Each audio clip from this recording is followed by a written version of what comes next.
This is USVI News, your Virgin Islands connection. Hi, everyone. Thanks so much for joining us for USVI News. I'm Emily Matson.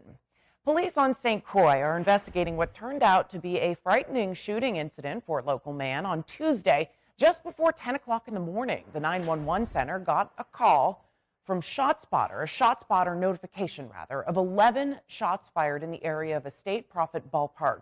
Shortly after, a gunshot victim showed up to the hospital.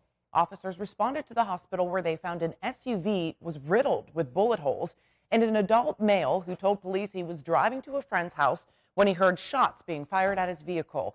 So he threw it in reverse and hit a pole. He then drove to the hospital. Investigators say he was shot in his right arm and a bullet grazed his arm as well. His injuries are not life-threatening, according to police. The VIPD's Criminal Investigation Bureau is investigating, and anyone with information is asked to call police. Catching up now on the annual King of the Wing competition. This year was one of the biggest ones yet. More than 8,000 people packed into Megan's Bay for some of the best chicken wings in the territory. And while the method behind the wings are being kept quiet by the teams, another method took center stage.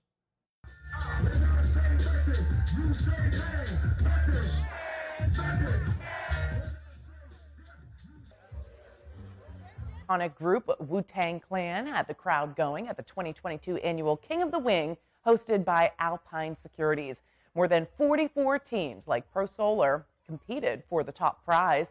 The first place winners included Barefoot Buddha and Bacchanal Barbecue. And all proceeds went to benefit the Virgin Islands Children's Museum. Julius, can you share what these wings are all about? Yes, so we're calling them our MBW wing, which stands for Mango Bling Wing. They're really nice and shiny from the mango. So someone dropped off, people donate things to us all the time.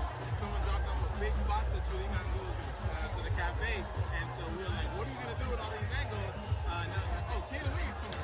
But as we were tasting it, our kids, we were tasting it, all the students, they were like, we need a little spice to it. And right on the table, I had some jerk seasoning. They're like, just add some of this. We had some jerk, and it was bomb. You can taste the mangoes in these wings. I mean, these wings are just phenomenal. Julius, thank you so much to you and the entire My Brother's Workshop team. Thank you for coming to Ellis Hope Tent. Ellis Hope is all about awareness about Rett syndrome because my daughter was diagnosed in the Virgin Islands and it wasn't diagnosed with Rett syndrome.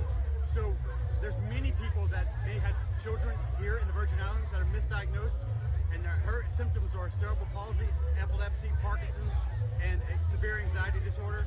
So we're trying out here, we're raising awareness for Ellis Hope, and we're raising awareness for Rett syndrome here today. Shane, how amazing is it when people stop by this booth and they show the support for Ellis Hope?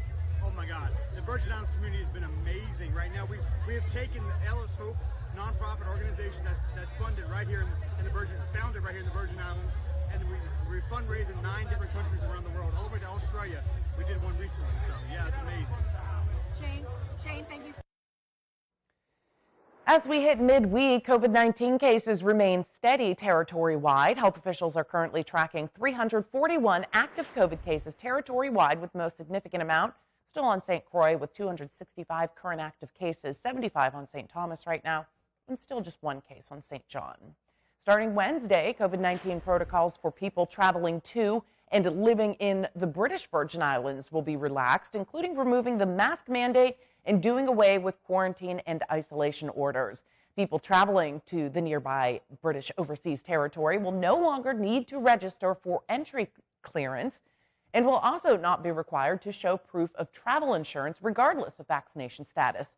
Minister for Health and Social Development, Marlon Penn, in making the announcements on Tuesday, also said the ministry will no longer be issuing quarantine and isolation orders to people who test positive for COVID-19. Regarding the wearing of masks, he said for the most part, people will be able to choose whether or not they want to wear those face coverings. With effect from the 15th of June 2022, the wearing of face masks or face coverings, whether indoors or outdoors, will no longer be mandated by law, but will be allowed as a matter of choice in public spaces. Even as this mask mandate is being lifted, any private establishment or service provider may institute its own policy on mask wearing. The same will apply to the public sector, and the Deputy Governor will develop a policy on the area where mask wearing will still be required, such as in agency providing health and social care, border protection services, and other front-facing departments where the risk of exposure is higher. Penn said the cabinet was briefed last week on the current COVID-19 situation and was very encouraged by the continuing trend towards milder COVID-19 infections, fewer cases of severe disease, and reduced hospital admissions. However, he said residents of the BVI and those who visit must remain vigilant. As we move from emergency mode to a more sustainable management of COVID-19 and enjoy fewer restrictions on our daily life, we must remain vigilant and prepared.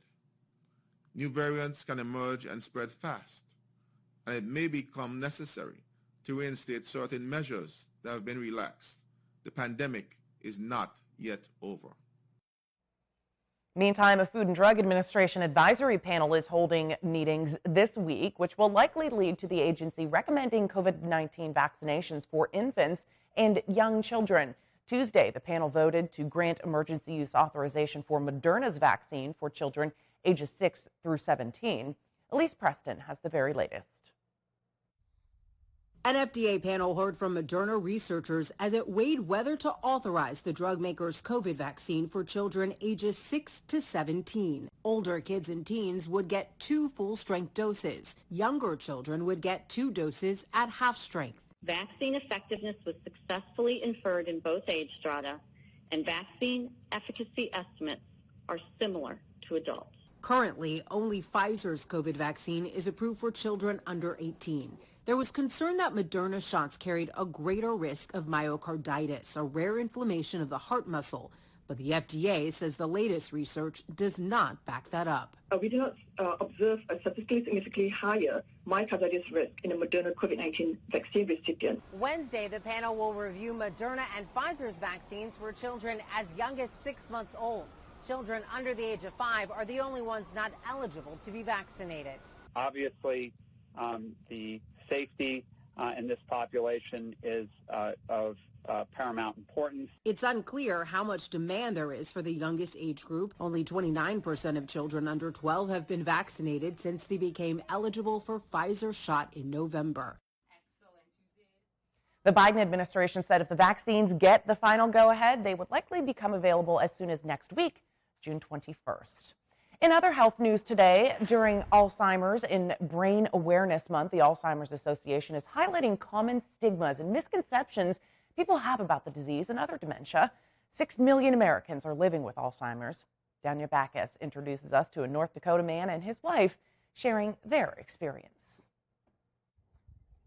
Dale Rivard was diagnosed with mild cognitive impairment 5 years ago. He was 59 and a prosecutor. The first 6 months is when I deteriorated quite a bit. It has affected my speech a lot. And as the years have progressed, my short-term memory is about the same. Dale and his wife Mary Ann want other people to know what it's like living with early-stage Alzheimer's and other dementia. You get that diagnosis, and it's pretty devastating. There's 2 ways to go. You can say, I'm done. I mean, it's so easy to sit in front of the TV, turn it on, and wait to die, you know, or you can still fight and keep active. Monica Moreno with the Alzheimer's Association says the goal is to reduce the stigma and isolation patients feel. When people hear the word Alzheimer's disease, they immediately think of someone in the end stage of the disease. But the reality is that individuals living with Alzheimer's disease are still vibrant and can engage and live quality lives. When we were both working, we hardly went anywhere except on vacation, but now it's all mine. The couple travels and spends time with family. And they sing. With the chorus for people with dementia and their caregivers, The Unforgettables. I have problems speaking now. When I sing, there's nothing I could be in my high school choir all over again. It is just wonderful. Dale says he wants to do the things he enjoys for as long as he can. Danya Backus, CBS News. And other families say they want people to know that you can ask a person how they are doing and not their caregiver. Talking around someone with early stage disease can make them feel more isolated.